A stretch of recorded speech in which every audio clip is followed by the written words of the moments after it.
few years ago, I was sitting in an athletic office when I overheard a fairly heated conversation between a head coach and an athletic director. And here was the scenario. A wealthy booster had just donated a healthy sum to the coach's team, which had just won the national championship, in the hope that the money could be used to build upon an already successful program. But rather than add the money to the team's budget, the athletic director decided to use the money to replace what the college was going to give the team the next season, which meant that the team's budget would not increase despite the generous donation from the booster. The AD insisted that because the donation was made to the athletic department, he could use the money at his discretion. But the head coach argued that it would be dishonest to not honor the donor's wishes to use the money for the benefit of his team. When I left the room, there was no resolution in sight, just a fury of waving arms and frantic facial expressions and vocal tones that made everyone uncomfortable. But the solution to life's little conflicts can be found in the giants of history. Here's what I mean. What did Nelson Mandela, Martin Luther King, Mahatma Gandhi, and Jesus have in common? Quite a lot, actually. They had throngs of followers and drew large crowds. They were all imprisoned, and they appeared together on lists of the most important leaders of all time. And they were all, at least initially, extremely divisive during the times in which they lived. And they used the same playbook, so to speak, to resolve conflicts and promote peace and reconciliation. While imprisoned on Robben Island off the coast of Cape Town, South Africa, Nelson Mandela was forced to do hard labor and endure various indignities. But he used this time to study the life of Martin Luther King and the tactics that Dr. King used during the civil rights movement in the United States. And Mandela used these same tactics while leading the effort to end apartheid in South Africa, and continued to use them to promote reconciliation while serving as the president of South Africa. Dr. King was heavily influenced by the ideas of Mahatma Gandhi, having taught from Gandhi's writings as an adjunct college professor before he completely dedicated his time to the civil rights movement. And as a Christian minister ordained by the Southern Baptist Church, Martin Luther King was obviously quite familiar with the life and leadership of Jesus. While reflecting on his influences, Martin Luther King said, "Jesus gave us the goals, and Mahatma Gandhi gave us the tactics." Like Martin Luther King, Nelson Mandela also studied the life and leadership of Mahatma Gandhi, who proved how useful these tactics could be while leading the Indian independence movement to end British colonial rule in India. Gandhi based his philosophy of nonviolent, peaceful protest in part on the turn the other cheek ideas taught by Jesus within the greater context of loving your enemies. These ideas taught by Jesus were absolutely crazy at the time. They contradicted both human inclination and generally accepted notions of justice. For it was written, "An eye for an eye, a tooth for a tooth, for that is the nature of human nature." When we feel wronged or threatened, we are tempted to retaliate or seek revenge. But the natural inclination to retaliate invariably escalates the problem and increases the chances that things won't end well. As Mahatma Gandhi is credited with saying, "An eye for an eye leaves the whole world blind."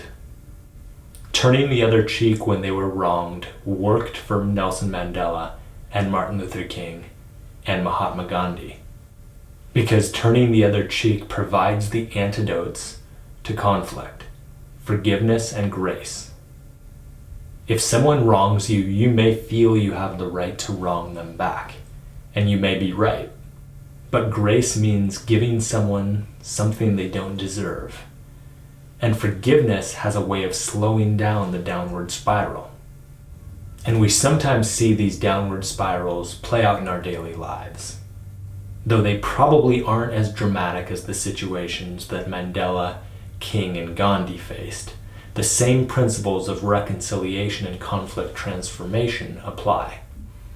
The head coach and athletic director weren't arguing about civil rights or preventing injustice on a global scale.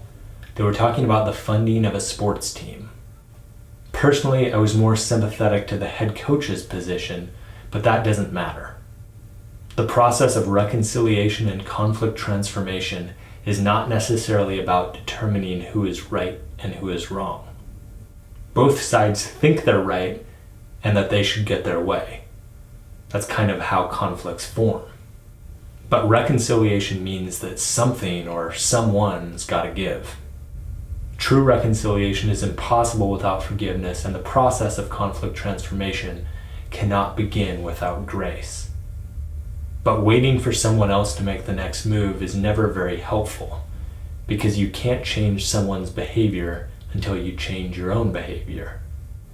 If you feel you can't forgive something that seems really big, you might take solace in the fact that the greatness of some of the greatest figures in history had a lot to do with forgiving much greater wrongs than you or I are likely to experience in our lives.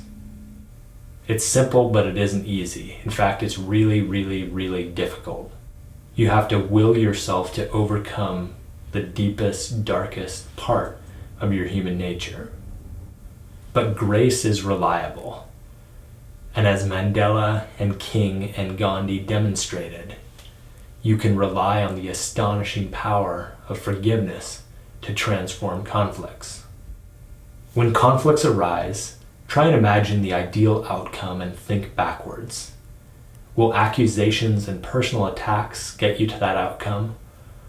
Or will forgiveness and grace provide a better path? And remember that making peace is a bit like cleaning a room. Sometimes it gets a little messier before it gets clean. So patience is key. And patience, by the way, is a great tactic in preventing conflicts in the first place. Sometimes if we just took the time to get all the information and to fully understand the situation and the perspectives of those around us, there would be no mess to clean up. But when a mess is made, sometimes our fear of the mess prevents us from doing what we need to do to prevent a disaster. The conflict between the head coach and the athletic director didn't lead to a disaster, but the head coach did leave the school shortly thereafter. And because neither side offered the forgiveness and grace needed to slow the vicious circle, the school lost a really good coach, and the coach lost connections with some really good kids. And those connections, those relationships, are what matters most.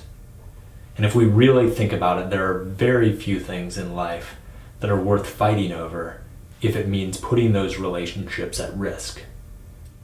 Because as one of my friends and mentors, Stone Chimbade, likes to say, you can lose friends, but don't lose relationships.